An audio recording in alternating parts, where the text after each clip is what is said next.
This is the 5 Point Play Podcast, the diehard Duke basketball fans podcast. Duke sweeps the preseason, 2-0 undefeated. We got my man DH on the pod, the always controversial Be the Duke fan, and special guest, Duke Blue Samurai on Twitter. Derek, appreciate you joining on. And Derek, I got to be honest, what did you say on Twitter that got you on this podcast? Hey, come on, man. Anytime I hear this is the 5 Point Player podcast, the Die Hard Duke Basketball podcast, man, I got to be here, man. It brings a tear to my eye. But no, really, I appreciate you guys. Thank you for all that you guys do for the Duke community and everything. It's always quality content. And, it's another season. Just time to keep going. Yeah, no doubt. And yeah, joking aside, I know Derek's awesome on Twitter. If you're a Duke fan, definitely give him a follow. You can find his Twitter right there in the corner. But we got a lot to talk about tonight. We're gonna obviously cover both of the scrimmages, and then just kind of chop it up. We're fans, we're diehard fans, and we're gonna chop it up of what we saw, what did we like, what did we not like, what do we want to see something different. Did anything that happened in these last two scrimmages change your outlook for this season? We'll kind of break it all down. And then this is it, guys. I mean, after this, I mean, we're kicking off We're in it. November 4th. Go time. Texas Go in time. Go Charlotte, time. Yeah. in the Queen City. So let's get right to it there. You're the guest of honor here tonight. So just kind of a quick overview on the two scrimmages that you saw. What did you like? What did you maybe not like? What do you want to see more of from this team? I mean, I think the easiest thing that we can start with, the big blue elephant in the room is Cam Boozer. He already looks like he's going to be one of the best, 2 to 3 players in college basketball. I think he'll be the best player in the sport this year. But, he was absolutely dominant. I mean, obviously in the Tennessee game, he wasn't as efficient as we like to see him probably be. But, when you're missing 2 or 3 shots here, grabbing your offensive rebounds, he can sacrifice a few percentage points. But, just to see Cam, we know that we've got that alpha guy. Before the show started, we talked about, Cooper's team and last year's team. We don't need them to be last year's team, but we do need Cam to be a superstar for sure. Just seeing Isaiah and Patrick make those big leaps in the year 2, it's got to feel good for sure. Yeah, no doubt. I mean, DH, 24 points, 23 rebounds. I mean, the case of third, when I opened this show talking about have things kind of changed for you at all, I definitely know a few things that are going to change for my predictions for next week for this season. And one of them is the season averages for Cam Boozer. I mean, the guy's unbelievable. That's a bad man. That's a bad man. No, he was as billed. I mean, I think that one of the things we heard from Scheyer a lot this preseason has been how much better. A lot of the conversation has been how much better Cam has been based on what they expected him to come in with. And I think a lot of that translated. I think that everything that he was doing at the high school level translated to this next level. I think he's been incredible. I think that was, I think to a certain extent, I expected that. Not to the level that I think he's there, but I think the role and the usage I think I expected. What I didn't expect is for Isaiah, particularly in the last, 3 halves that we've seen, a little less that in the UCF first half. Yesterday, he was really specific in how he attacked the defense yesterday in a way that I didn't think that he would be so quickly. Yes, he's never seen a shot he doesn't like, but he picked his spots a lot better. He was intentional about getting downhill, the pump fake, get downhill, tried to try to catch 2 bodies yesterday. Like that's the kind of aggression that I like to see. And to answer another question with regard to what I want to see more of, I hope that a lot of that energy and aggressiveness rubs off on Caleb Foster. I think Caleb Foster passed up so many good shots and opportunities to get to the rim, opportunities to try to go up and punch it on somebody just for the energy. I think I would love to see him just be more aggressive and make simple basketball plays. I think the momentum that he had the last month of the season last year doesn't seem to have translated yet, but there's a lot of basketball left to be played. And so I'm still holding my Caleb Foster stock for sure. And I love how Big Pat showed up yesterday. Big Pat was elite. His rebounding was insane. He has incredible hands, finished around the rim. I think Duke's defense really set the tone yesterday in a way that I think gave me a lot of optimism. Yeah, D, kind of wrap this one up. Your overall reactions, not only to the scrimmages that you saw, but to what both Derek and DH said. First of all, I just want to say, Derek Duke Blue Samurai, awesome person in person as well. I've hung out with him. Very fun dude. Um, yeah, I don't really have any quarrels with the way Duke has played the first two preseason games. I mean, they started slow, which is typical for Duke basketball, I feel like, and they need to wrap that up. They need to figure that out. But in a whole, I think TK, me and you talked about this. Like, speaking on Zay specifically, we said earlier this summer, I want to see him drive to the rim. Like, make drives to the rim. Just even if you don't make it, do it anyway, just to keep the defense honest, because that'll open up shots. And I like that. I wish he would follow his shots, because there was a couple shots in that Tennessee game where he hit the front of the rim and he could have easily followed that shot, and it's an easy and one layup. But, you know, we're tit for tat on that. I like Big Pat playing under the free throw line more than I like him playing above the free throw line. And people are going to disagree with me on that, and that's fine. That's why we have this podcast. That's why we have, multiple members of the podcast to give multiple, objective opinions. But I think he plays better under the free throw line than above it. And if you look at the UCF game and the Tennessee game, we were losing until he went under that free throw line. Cameron Boozer is going to give you Cameron Boozer numbers, bro. He's a walking triple threat. Like, he's going to give you a triple-double eventually. I guarantee you he's going to give you a triple-double this year. He probably should have had one last night. If Yeah. a couple shots. No, if a couple I shots can't. go in. Yeah. Just wait. I'm Darren Harris has been shockingly good to me, to be fair. I was really hard on him earlier in the summer. He's been good. He's been good. He hit his shots that he was supposed to hit. I don't really have too many bad things to say about Duke, other than the slow starts, other than the lack of attention on defense sometimes. Like, you got to find your man, you got to box out, you got to do the simple things. Caleb Foster, I think, played his ass off against Tennessee. It doesn't show up in the stat sheet, but he played his ass off. Like, he's one of those guys like you have on your fantasy football team that gets you 0 points, but on the football field for their team does it all. You know what I mean? Like, blocks when he's supposed to, this, that, and the third. So I think it's going to be a learning process for everybody. I don't like Dame Sarr. I thought when Dame Sarr settled in, he played great. I don't know. This is a really weird year for me, man. Like, I don't really have I can't give you a certainty right now. I really can't. Like, give me 3 weeks. I can't. Yeah, that's kind of where I was leading into yesterday's scrimmage, where I was trying to tell some of the more optimistic folks that you want to maybe pump the brakes a little bit. We talked off air about this, that the comparisons to last year's team, I think, are not only unfair but a little bit disrespectful to last year's team, where that was a historically good team. And so let's not put that on this year's team. Let them grow at the pace that they're going to grow at.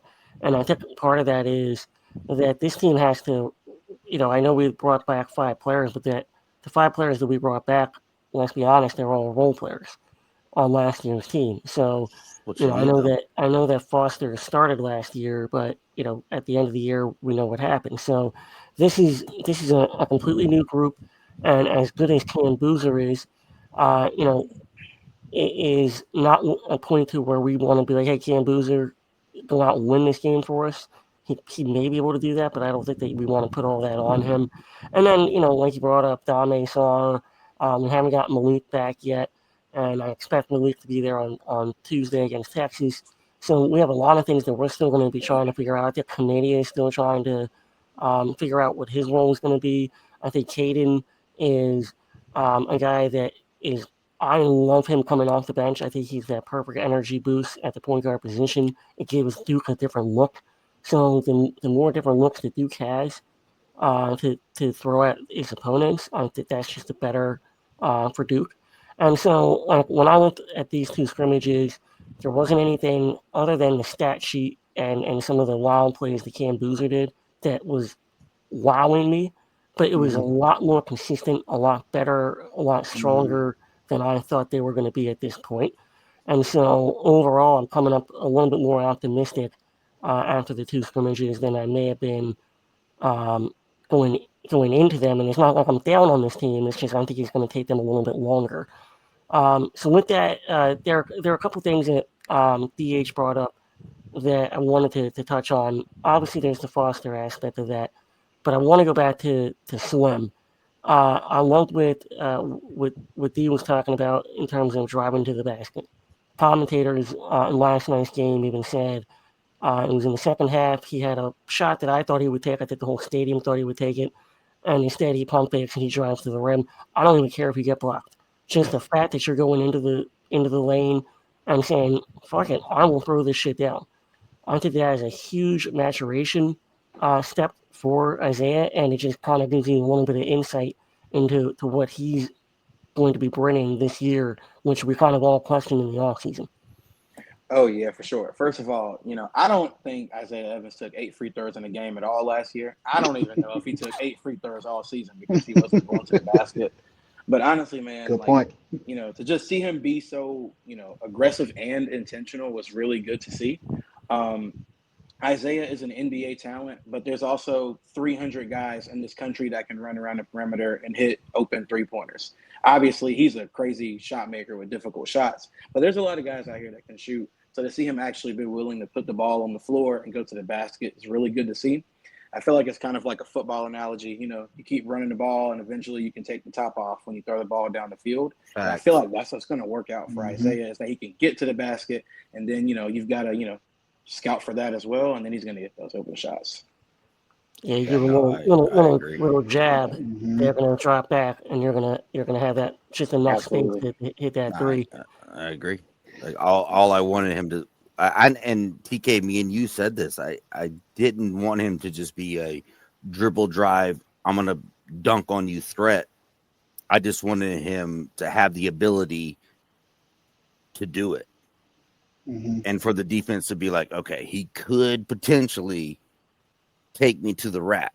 So I'm going to back off a little bit because we know he can get a shot off in a quick second. So all he needs is that little extra space. If he doesn't have that threat, then he doesn't have that space. So if the defender has to back off of him just a little bit, he's got space to shoot over him because he's long enough and he's tall enough. And he's got great lift. Like that's one of the things with his shot. He jumps high on his shots. Let's not pretend he didn't dunk the ball against Tennessee. He did dunk the ball. Yep. Shire's pen was sharp in that after halftime play. that was a great play. I'm just saying he did dunk the ball. And I think it's interesting too. I think where I find the most optimism when it comes to Slim is on the other side of the basketball. I agree. Like he needs to get better. I think he's sure. I think he needs to get, but he's actually been, at least in these two scrimmages, right? Small sample size. I think he stayed in front of his man quite a bit better. I think he's fighting over screens. He's getting small and fighting over screens. His hedge and recover is really good. I think it's interesting that Shire's allowing him to be like that free safety that Coop was last year. Like he's gotten a few blocks just going completely off of his man and just blocking it into the second row or getting a turnover and going the opposite direction. Which I think Shire's just allowing him to do because of his wingspan in a way that he was not doing last year. So yes, I think this entire team in a lot of ways needs to improve defensively, but I think that he has made a significant improvement, at least on the floor of his defensive capability on ball and off ball in a way that is encouraging to me, because I think that he gets a lot of juice from his defense. And I think that translates well to his offense. Yeah, Also, I think he's real quick. I think he's really bought in, and I think that speaks to the attitude that he's bringing into this season. The other thing, when we just talk about his actual defense, he's no longer a net negative. Mhm. He's a player that you can trust on defense. Whereas last year, one of the things that kept him off the court was he was a player that opposing teams could he's a attack. plus. Oh, they Yeah, hunted him. yeah, They hunted him. yeah. Exactly. I But mean, they're low-key we're doing the also same thing with Darren. It seems like so we're far we're this year, but that's a separate we're conversation. talking about a dude who played public basketball his whole career. Agreed. No AAU, no national team. He played for a public school in Charlotte, North Carolina. So, like, let's give him the credit that he deserves, and he's shown up, and yeah, he's got a little bit of fame and fortune off of it because of that Auburn game. Let's admit it, right? Let's And he admit it. he, he earned it. He It was earned it. he earned that Auburn game. That Yeah. was it. That was it. But he's worth it. Like he's got talent, Yep. but he needs to foster that talent, no pun intended, and make it work for him and his team. And I think if he can lock down defensively, like he's been trying to do, like the couple blocks we saw against Tennessee, and being able to dribble drive or play off the ball and go towards the rim like he did in UCF and the Tennessee game, it could be a very good season for him. Like he could be the second option for real. Yeah, go ahead, Derek. Yeah, I mean, I think he is a second option. I mean, I think it'll be like, switching between him and Pat, just depending on the day. What I'm also just thinking is that he's been solid as a defender, and everybody on his team will get better when Malik Brown comes back. So, Facts. he is Mm-hmm. the quarterback of our Mm-hmm. defense. Obviously these guys are D1. They need to know where they need to be. But having that, senior now, best defender in the sport for maybe the last 2 years, it'll be important to have him back too. Mm-hmm. Good point. Yeah, I think that's right, and I'm glad that you brought up second option or at worst third. The takeaway I had coming out of this game is I think Duke has their big three. I think it's Cam Boozer, Slim, and Big Pat. I'm not saying that they're going to score 80% of the points this year for this team, but I do think that they're the big three, and that's scary for other teams where you have to focus your game plan on those three when you have so much talent because eventually Hermania is going to punch you. Dame is going to only get better, and he'll figure it out. If Foster takes that step and gets out of his own head, which I think we've seen a little bit, was at the UDH, talking about that at the beginning. Once that happens, once Darren Harris, sees a couple go down, like there's just so many weapons on this team that I do think that the constants on this team will be Cam, Slim, and Big Pat. DH, how do you like that take? I think it's a good take. I think that should be the recipe for how Duke organizes its offense, at least. I mean, what Cam does so many good things on both ends of the basketball. I think he's probably a better defender than I gave him credit for coming out of high school, if That's I'm for being sure. honest. And I think that offensively, I think that's your three-headed monster, and then everybody else can fit in around that.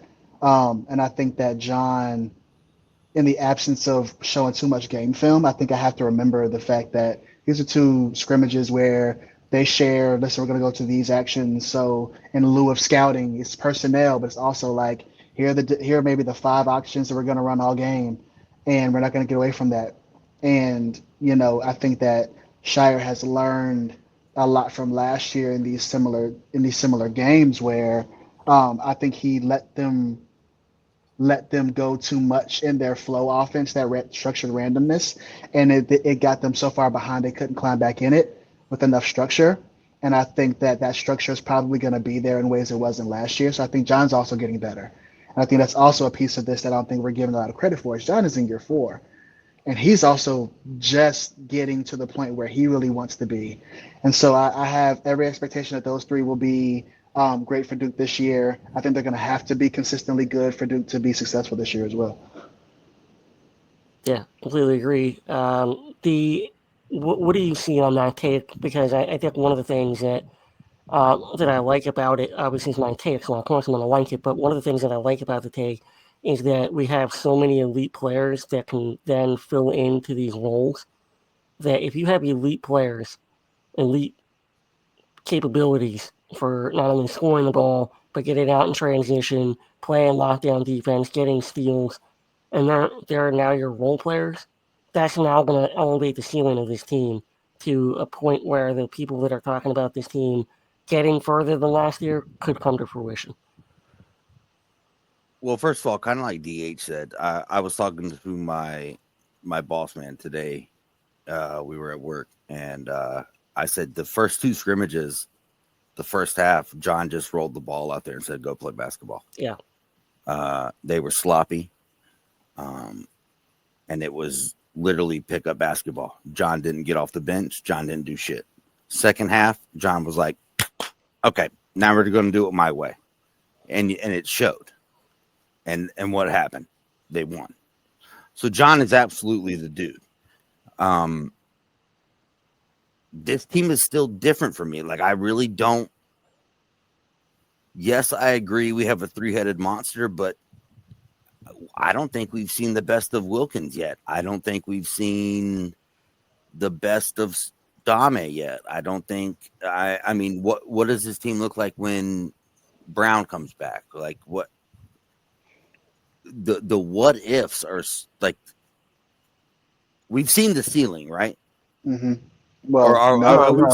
I'm sorry. We've seen the floor. We've seen the floor. Sure, Like sure. Yeah. The first half of the UCF game is probably down 9 against UCF, down 8 against Tennessee, down 9 against Tennessee, and we come back and win both games. But the awesome thing, the thing that I took away from both of those is Duke never looked flustered. No. They never batted an eye. That they never looked like they were. The moment was too big. They just kept playing Jon Scheyer style of Duke basketball, and they kept doing the same shit over and over. And when I say the same shit, I don't mean dumb stuff like turning about bad shots, jumpers here and there. Mm-hmm. They played John's style of basketball, and it worked. And I think that's what you can take away as a Duke fan. That's what you can take away from these two scrimmages is, hey, this shit works. Wait till we get everybody clicking on the same level, and we're in like gear 5 going to gear 6 type thing. I mean, we're gonna be a machine, and that's what I took away from it. Anyway. Yeah, I think that's good. And Derek, I'll run it to you for this one because I think that's a good point. Even for just this year alone, it's looking like a typical Jon Scheyer team where there are so many pieces that we still got to figure out. There's so much more that we have to figure out. But the way John coaches, whether it's from first half to second half, like Dee was just talking about, the team will get better from game to game. And then when we're in mid-February, end of February, early March, you better look out for Duke. And so I think that's kind of a main takeaway from what Dee was just talking about.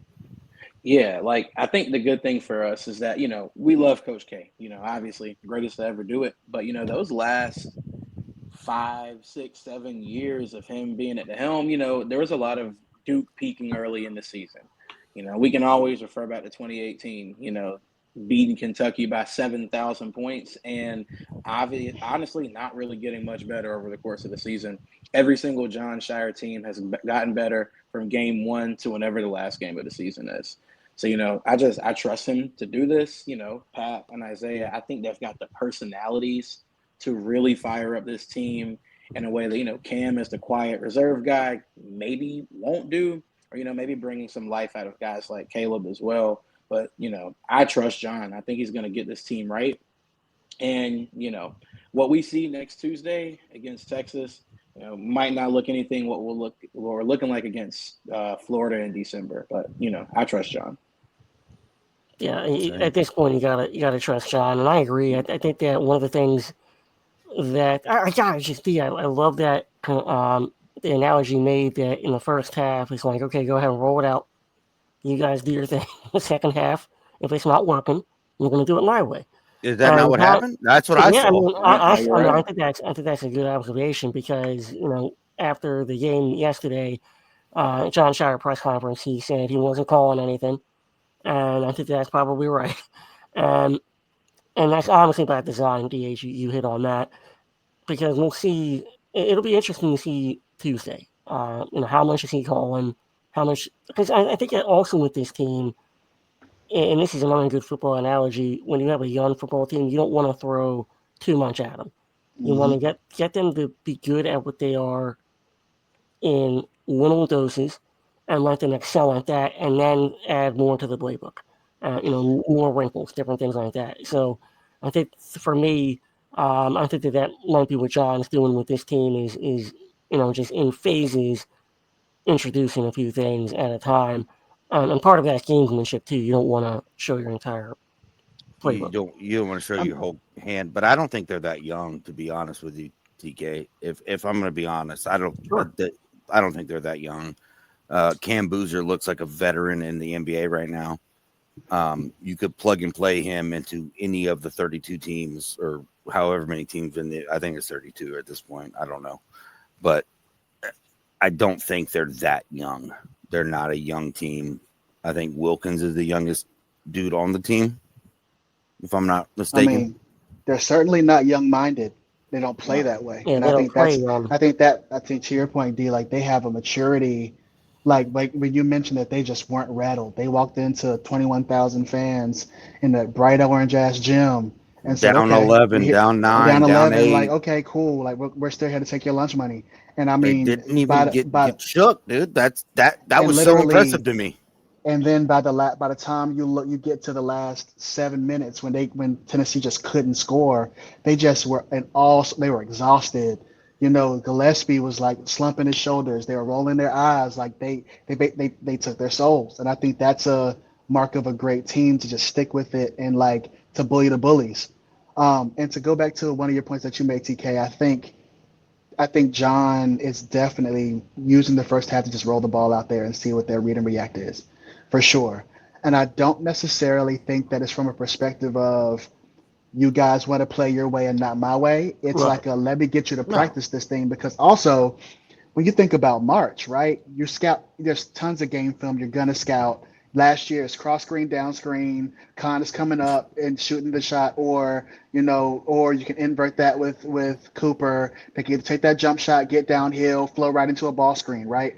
But the randomness is you can't scout what happens off ball. You can't scout the 45 cut that happens if you're ball watching Cooper. You can't scout the split action that they're running, and either you're going to slip to the rim like Sion did, or you're going to stay and use the flare screen like Isaiah did. Like those are the parts that make March Duke, the prospect of March Duke, so interesting in this style that John's trying to cultivate in these first halves is it's going to be really ugly for a while until it's really fucking good. And when it's good, it's unstoppable because no matter what you do, they have a counter for it. That's the brilliance of the tactic, even though it's gonna look really sloppy and the spacing's gonna be weird and the timing's gonna be off, just like in December of last year. Then all of a sudden, you can't stop them, and they're the most efficient offense in the last 25 years, right? And I'm not saying that this team can do that, which should be expected to do that, but at least from a trajectory standpoint, to your point, TK, that is the trajectory of Jon Scheyer's teams that he's had so far, and there's no reason to think that it won't be that way this year either. Yeah, Derek, I want to say that I don't find them this year going to be a team the way they're constructed to play the same way that we played last year. How do you see this team? Let's jump to February. How do you see this offense rolling? Because as John said yesterday, it was you know once I get my hands on the offense, I'll make some changes and that'll be that. But how do you see this roster construction? How do you see the offense coming from that? I think that's a really interesting question just because there's times where I see the vision with Pat and Cam side by side. There's also some times which, John has just, let the ball kind of roll out and do whatever. when I think about that UCF game and I saw them, standing side by side on the perimeter for 25 minutes of the game, I was a bit concerned. But it's got to start with Cam Boozer. You've got to use him as a hub, maybe somewhere on the elbow, floating out towards that 3-point line if Pat's going to be in the game, because Pat's got to be under the rim. Like D said earlier in the episode, obviously he's good for a 3 game. Pat is a good shooter, but we don't want a 6'11", 260-pound kid just floating around on the 3-point line all game. I think I'm not exactly sure what the 2-man game would look like with Cam and Isaiah, but that's something that I think Duke really needs to buy into. Finding ways to use Cam's body and his spacing to get easy shots for Isaiah, just allowing the threat of Isaiah as a legitimate NBA-style 3-point shooter to open up the floor for Cam as well. For guys like Caden and Caleb, I'm not quite sure where they fit in that offensive equation right now, and that's a challenge for the coaching staff that, I feel like, I'm fortunate that I don't have that right now because I'm not exactly sure how they're going to fit in. I don't know. I see Dame as a slasher. Nick can be, the ultimate connector. Haven't really talked about him and how effective he's been, even though his shot hasn't been falling either, because he plays hard as shit. Like, he's just a hard-playing basketball player. But smart guy. Yeah, super high IQ. So, I see Pat, Cam, and Isaiah, and honestly, I'm not exactly sure what this offense is really going to look like. Maybe a little bit of the high points of the second flip team, with a Jared McCain, Jeremy Roach. I don't really know how we'd even feel about that, honestly. But, Flip was a hub as a true power forward, as Cam is a power forward. So maybe we'll see some elements of that too. I will say on that last point, one of the problems for that team was Flip was a traditional stretch 4. Mm-hmm. And we had to have him play inside as well. And soft. this, I knew that was coming. I was waiting for that too. and this team, knock on wood, if we stay healthy, we don't have that problem because we have both Big Pat and Cam. So, Cam playing that, Filipowski role in your analogy here, he doesn't have to do all the dirty work, even though he's quite good at doing all the dirty work too. Yeah, for sure. But I kind of like, I don't know how I'm going to do this on the show here, but when I see Cam and Pat, it's kind of like they need to be on a string. When one is outside, the other one has to be in. And vice versa. Well, Pop's not here, so we're good. So, but what, one. You did this to yourself, G. if Pat, I get what he's saying, but I don't agree. I think here's the theory. Is that I want the maximum amount of spacing possible, and just the threat. And this is kind of where we're going to get into it here. Is just the threat of Pat being able to shoot. If Cam is working on the inside, if he's working in kind of like below the free throw line, his ability to pass is so good.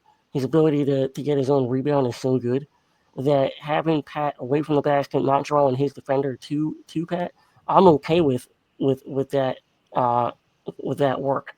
Well, then Cam needs to.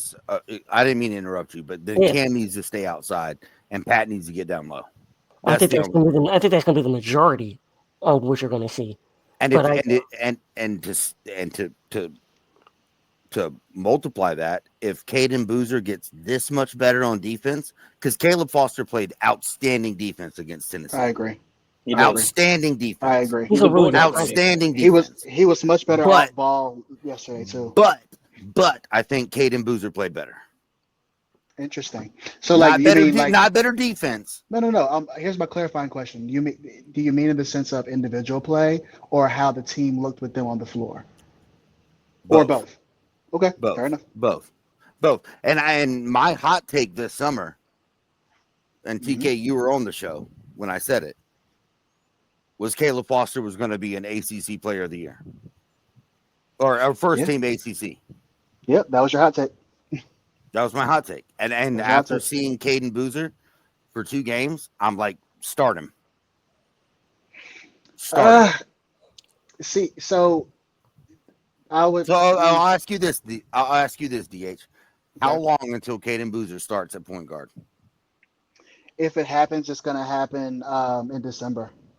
I think John's going to give him every opportunity in November and the beginning of December to have the reins. And I think when did the Sion James shift happen? About End of December. December, January? Was About that the December? Auburn? It was the Auburn. Was it Auburn game? Maybe. Right. It was right before. It was either before or after the Champions Classic. So I guess so. My thought process is I think that much like last year, I think he will get a similar opportunity. I think he probably bought himself a couple of extra games in that particular respect. I mean, I know that I remember part of the conversation last year with Sion is when Sion, before Sion committed, he was like, listen, if I earn the starting spot, will I get to start? And Shire was like, yeah, if you earn it, you'll get it. And so it ended up coming to fruition that way. I don't know mentally where John is with that. If that's a similar conversation he's had with Caden, I wouldn't surprise me if he did to foster that competition. But to go back to Derek's point about what do you do with Caden and Caleb, one thing we saw a lot yesterday when you're using Cam as a hub and he's drawing two defenders, that skip pass is on the money every time. And Yeah. so being able, if they can, I'd say if I would say I would love for Caleb to shoot 37 to 38% on catch and shoots from the corner.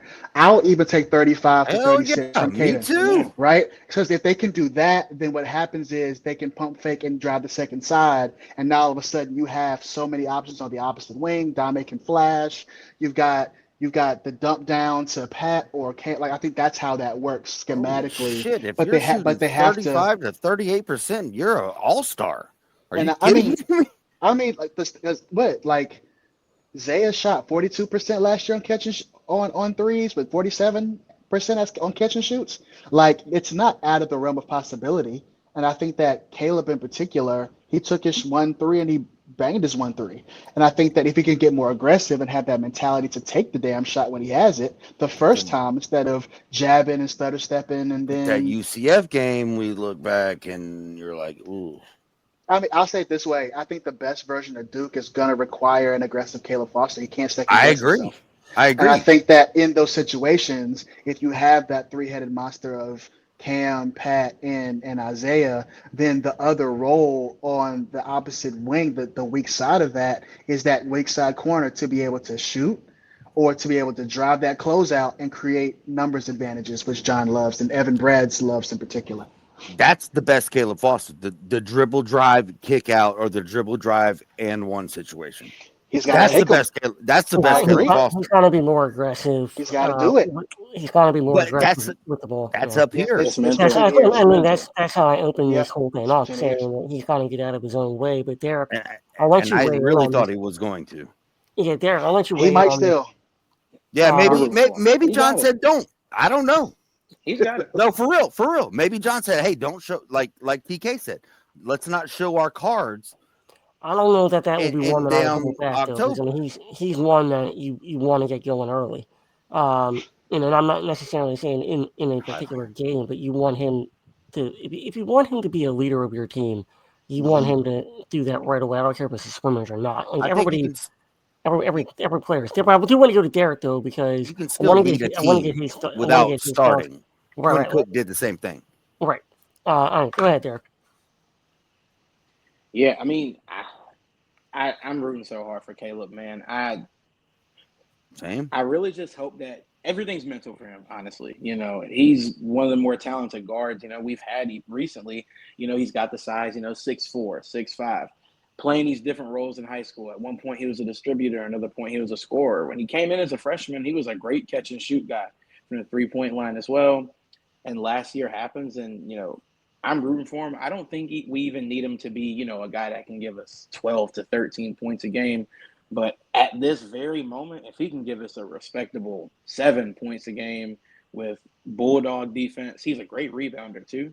Mhm. Just making sure he's making the right plays. I think we can live with it.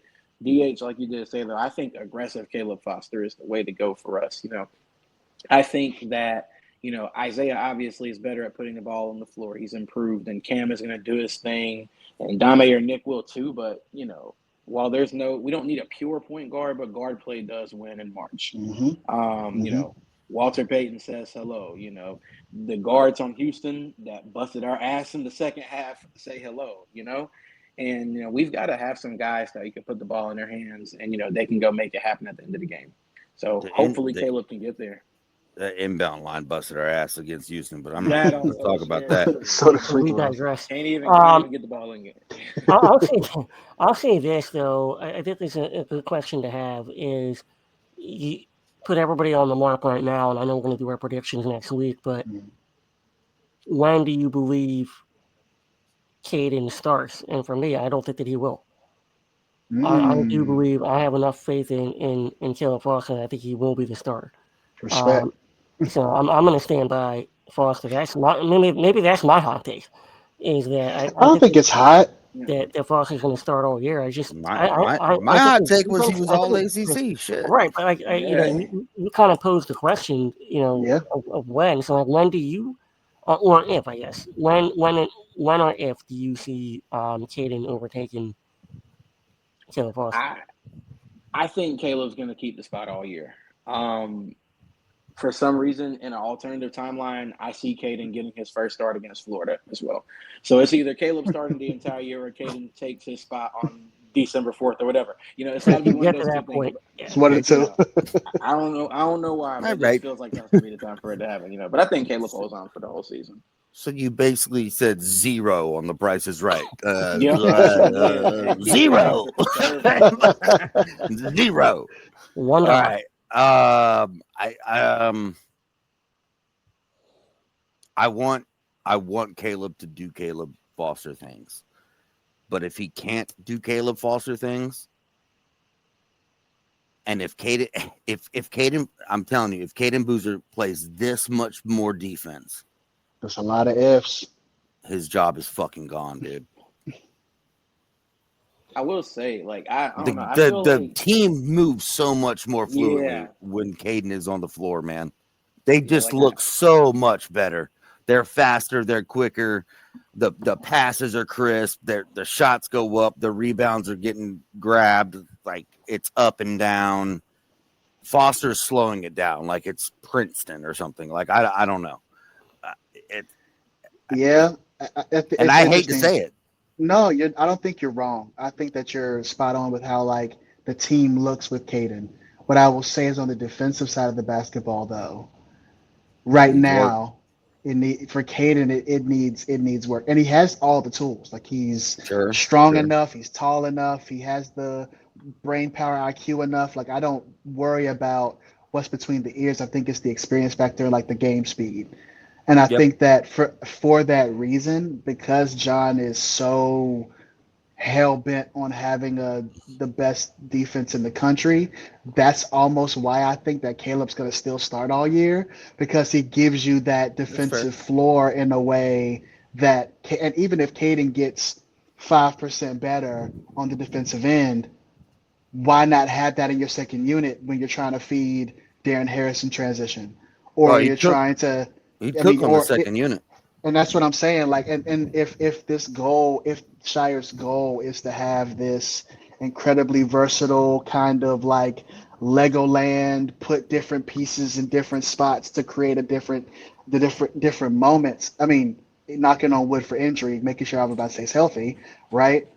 I think Caden, that second unit gives you such a spark, and it doesn't allow you to be slowed down when Malik and either Nick or Dame, whoever doesn't start that game, and Darren are all on the floor. When you have someone to make that go, and the hub doesn't necessarily have to be Cam in that scenario, because Cam is getting his 5 minutes of rest a game between 4 minute spurts. I think that's at this particular stage where Caden would be so good is like first off the bench, first, second off the bench to keep them moving and keep them going and making sure they either keep a lead and maintain it or they can climb back in it because they still feel relatively fluid. Yeah, I think that's right. I think a lot of it is we're talking about and we're focusing on just who's going to start the game. But part of my reasoning is the same as DH, where I love, I think I said this earlier in the podcast, I love Caden coming off the bench because he is that spark plug. I think he gives a different element.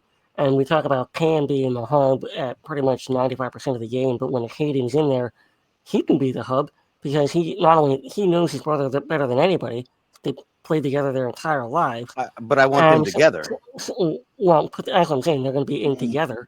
So let Caden kind of be that distributor, do that thing. Like, you know what it kind of reminds me of is William Avery's freshman year. Is, I mean, Mm-hmm. might have been before so many times, but like William Avery was behind Wojciechowski. William Avery was definitely the better player, Yeah. but Wojo, kept the starting spot all year. He was also the emotional engine of that team, and so even though Yeah. the Avery was better, when Avery came in, he provided a different look, a different element, and I think Caden can do that for this team. It's just a different wrinkle that John can throw out there. Where, okay, Foster, you're going to play that Wojo role. You're going to be the bulldog on defense. You're not going to make any mistakes. Maybe you're not going to get more than 4, 5, 6, 7 shots. But we just want you to be out there to set the tone. And then Caden, you come in there and up tempo this thing. I think that could be a scenario comparison that you might want to use, at least from my perspective. Go ahead, Derek. Yeah, I mean, and honestly, we kind of touched on it, but I feel like the bench players need Caden more than Mm-hmm. you know. I think Darren would benefit tremendously running That's a good around point. screens and having Caden try to find him in the half court versus Caleb because Caleb sometimes does dribble the hell out of the ball. Like D Yeah. said, he slows the game down a lot. And I just think it'll be beneficial for guys specifically like Darren and like Malik, who's a great cutter, and maybe he's trying to evolve a little bit of a three-pointer as well. But I just think Caden's better suited for the bench. But we do need to see him with Cam a lot as well. It'll be interesting for me to see how much Darren Harris actually plays in the season. He does a lot of little things. Yeah, I Yeah, don't like how he's he He plays. yeah, does a lot. I know. Everybody loves Darren Harris. I get it, man. He's the best Duke fucking basketball player in the world. I get it. Here we go. Yeah, But no, he's number two behind Cedric I Howard, but it's all I right, man. just do Yeah, not. brotherhood. There you go. There you go. I just don't. I Brotherhood. don't. He played well against Tennessee, and he played what 13 minutes. 15 minutes, and then what was it, 19 minutes in the first game. I think that's about That right. I think 15 is about right. Yeah. I I don't like see it. him play. I do not see him averaging more than that in the regular season. I don't.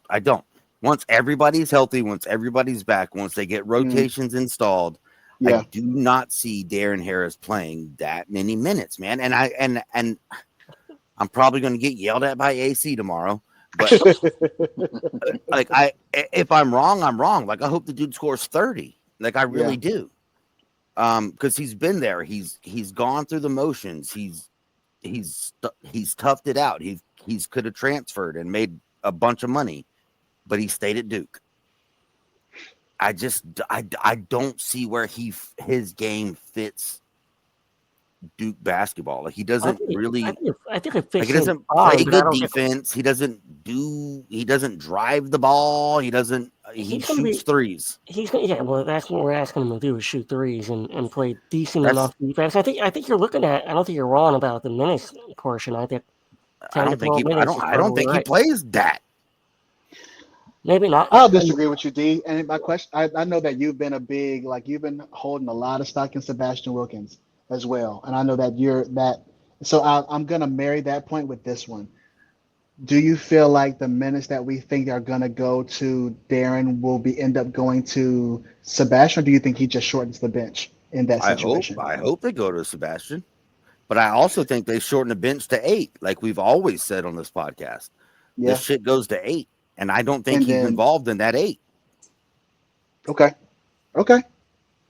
I don't know if the only reason I don't know if I agree, there's a couple reasons actually. Number one, I can think of some schematic things that John has been doing with him even in the scrimmages that I think is going to look better in January and February. Like We're talking that. about scrimmages. No, I mean, exhibitions, but also I think conceptually you can see worlds where those actions are run and duplicated in season with a little bit higher ceiling just because they've done it more, whether it be practice or otherwise. I like Darren's decision making when it comes to getting off either not the flare but like that stagger screen on the weak side of him curling into the lane. I like the opportunities he has to shoot the floater. I like the options he has of seeing Pat because he's able to hit Pat. Or the kick out. I think he's a knockdown 3-point shooter, particularly when he's on catch and shoots. Don't like him as much in off the move. But also I think that unfortunately for me, defensively, I think is where the problem is because he's what 6'5". They probably list him at 6'6", but he's 6'5". He's And undersized. so in that situation where you have Caleb Foster or Caden Boozer on the floor, right, you're probably having him guard one of the wings, or he's on the 3 and 4 of the other team and it's barbecue chicken, like Native Mint shooting right over top, Yep. or Ferks shooting right over top, or in the UCF game, right? And I think he's gonna be the guy they try to hunt on defense when he's on the floor. So I'm interested to see how John hides him defensively a little bit because I think he just gets shot over a lot, You know, unfortunately. you know who he reminds me of? We've been talking about a lot about football to basketball in this podcast tonight. It's like Taysom Hill or whatever his name is for New Orleans. He comes in spurts to score. Mm-hmm. Mm-hmm. Yeah. So if there's like a 3 second like out of bounds play to end the half, I could see him bringing in Darren Harris off of a screen set to hit like a corner three. Yeah, I don't see him playing minutes. I just don't. Like, and if I'm wrong, I'm wrong. Like, I yeah, love being wrong. I right. love being wrong. Yeah, Like, I mean, in my thoughts, I think he's probably one of those guys who gets those like, okay, I'm gonna be in here between the TV timeout or like the timeout that we get for to get a guy Isaiah a breather. I'm gonna yeah, get in there and then right to buy some time to get you a little extra breather. I think that asking for 10 minutes might well, I he's can not. still think about I don't I see think it. I personally think that if the roster or the bench gets shrunk, I think Sebastian's the odd one out, just because of how specific the skill sets and needs of Dame and Nick are. Um, and I think that TK, Cam's you just said gonna he be was an NBA player. What? You said Wilkins was an NBA guy. I I don't even I think talk about Wilkins. I think that Wilkins is the guy I don't that think Wilkins plays this year. I think I personally think he's the odd man out only I because think he's I 9 or 10. I think he's 9 or 10. I think in that situation, if you're shrinking it to 8, I think that Sebastian's the odd one out because of how much you're getting from Nick, how much you're going to get from Dame, Yeah, and Cam is going to play and as long as he's out of foul trouble, Malik 38 will be minutes a back, game. So like, and and Malik Malik coming is back. back, Yeah, right? And so Well, I think in everything is that's going to change when Malik comes back. well, Malik's gonna be back on Like Tuesday. everything we've talked about goes out the window when goes to Malik shit, comes right? back. Yeah, that's true. For But real, Agreed, like for real. agreed. here's what I'm saying with Darren, and maybe 10 is high. Maybe it is high in terms of minutes. You kind of talked me into that one, but he has a specific skill that I think you could put out there at any moment. And I think there will be times this year, hold on, there will be times this year where we need that skill because Mm, it's just not going to shoot well every single game as a team. So there will be times where you need his skill set out there. And Shoot a three. whether and it could be just to space the damn floor because the Fair. lane is getting clogged. So that could be it too. D, I'll go right back to you, but I want to get Derek's take on this as well. Yeah, I mean, I want to see him play. I think that he's a great movement shooter, or at least has the potential to be at the Division I level.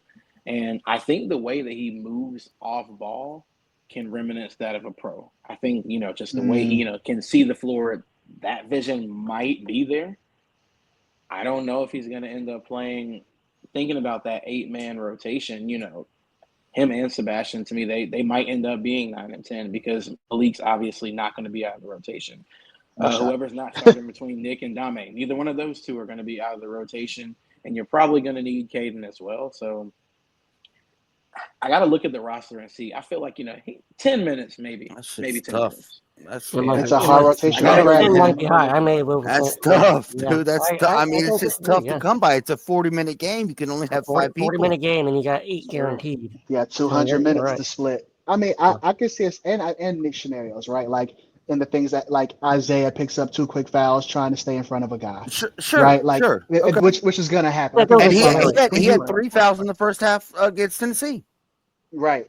And so I think in those scenarios that might be where that like 10 to 12 when you have 7 minutes here, 5 minutes there, 20 minutes the other place, like But Yeah, go ahead. My question to you, DH, Mhm. with that comment in mind. So Sure. we had 3 fouls from Isaiah in the first half against Tennessee, Mm-hmm. right? Mm-hmm. You want Wilkins to come and fill his spot or Harris? Um. After seeing what like we talked about with him Sure. going to the rack, Yeah. Yeah. who do you want? Darren Harris or Sebastian Wilkins coming in? And remember, we're talking about right now. We're talking about right now. Right now, I want Darren because the ball's not going to slip out of his hands on the break, and he's not. And he's not going to shoot. If like, I honestly, don't think it's if going to the basket. no, what I'm saying, no, what I'm saying, no, he will because didn't he have an and one against UCF off an offensive rebound and taking to the rack and got an and one? Like so, he had Fair. he doesn't fear going amongst the trees. Now the effectiveness there we can argue about, right? But I think that he has shown the willingness to go in there and try to do the thing. And I think in this scenario, I think right now Sebastian's eyes are still a little bit big, and so that's because he reclassed, right? Like Right. Yeah, that he's a happens. baby. He's a He's baby. he's a right, and again, he has even said in different occasions that like, hey, I'm here to learn a lot, and so Yeah. hopefully in the coming years I can really be an effective. You know what I mean? Like those are quotes that have been out there since the summer, and so I think part of the plan is for Sebastian to learn all that he can to have to go across from Dame every day and have to guard Cam every day and like all of that. And I think that we don't see I know we don't see as much Sebastian. I think a lot of folks have wanted to, but doesn't mean he's a scrub. And of course, like over the course of a year, like shit happens. I think And we I think might. that, and I think that, but I do think that today, I think you're bringing Darren off the bench before Sebastian for his elite skill and for his fearlessness and not being daunted regardless of the effects. He's also going to get you 6 rebounds in 15 minutes, And right? and Like, I want this on the record. I want Darren Harris to succeed. I don't want sure, him to sure. fail. I'm Yeah. not Yeah. I'm Yeah. not saying I hate Darren Harris. I want him to be a bad player at Duke. No. I want him to succeed at every level he can. You I know, want him to be your a haters three-level are not going scorer. to hear any of that, though. Yeah, that's Your fine. haters are not going to. Yeah, I'm sure I'm going to get a bunch of messages, whatever. But I want Darren Harris to be the best that he can be at Duke or wherever it is, Hmm. as he takes his basketball career on. I just don't see where, like, TK, we said this earlier, man. There's so many people on this team. Yeah. I don't want to be a coach for this No, team. I don't envy No. them at all. Like, how do you pick that? Because like we just sat here and argued about it, and we're like, as each one of us says something different, we're like, oh shit, you're right. That's a good That's point, right. Oh right? Yeah. I shit, mean, oh shit, you're right. true. You know what I'm It's saying? true. Like, I don't even know where So 10 minutes are going to come from. yeah, so now I'm like second guessing myself after what I said. I mean, Also isn't got that the gift and the curse though? Like, yeah. isn't that what if you're Jon Scheyer, that's what It's you the you gift of the want to Magi, happen. maybe. Like Well, that's what not every video, DH, that you say, Duke got another one, this is what you're yeah, asking for. Like, you're Yeah. asking for, these are the breaks. a good problem to have. I mean, it is what it is, right? All right, so we're gonna wrap this thing off. Derek, I'm gonna give you the last word before we ship out. And the one thing I do want you to tell us when we can find you, and then give me a score prediction for Texas. Got you. First of all, thank you guys so much for having me on. Shout out to AC, even though he's not here. Pablo, Jack, everybody at 5 Point. Y'all really are the best. I appreciate you guys. Thank you. You guys can follow me on Twitter/X at Duke Blue Samurai. That's that name in the bottom left corner. Catch me anytime trolling UNC fans. If you He guys wants all want the to smoke, see, G. this is He wants all I all the want to smoke, do is G. just get under their skin. If you see a bad take about Tar Heel basketball and it's about me, I know a little bit about basketball, guys, really and truly. I think my score prediction for next Tuesday is going to be Duke 83, Texas 68. I most likely will be in the building. So, any Duke fans, if you're at the game, shoot me a message on Twitter. I probably will be there. Awesome. Like you said, appreciate you coming on. All right, everybody, you know where to find us. Find us on Instagram, find us on X, Patreon. Join our Patreon. We're going to have Coaches Corners, Encores. We've been doing it all season long, all off season. We got another Coach's Corner coming up. I think DHD, you guys might be on that one this week. Yeah, I think And so. next Monday, we got our predictions podcast. You're not going to want to miss that. We're going to give our season-long predictions. We're going to have all 6 of us now. I don't know how I'm going to. I'm the point guard on this thing. I Good have luck, no idea. PG1. Good luck. I have Good no luck. idea how I'm going to manage. We talked about Jon Scheyer managing 10 players. I'm not sure how I'm going to manage 5 other podcasters. So we're going to try to do that next week. Get that mute button ready. That's right. And so we got that. Obviously, follow us on YouTube, chasing 500 followers. Shoot us an email, 5 Point Play Podcast mailbag. We did that last week. Shoot us an email. And other than that, guys, let's go Duke. Let's go, Let's go, dude. So, dude.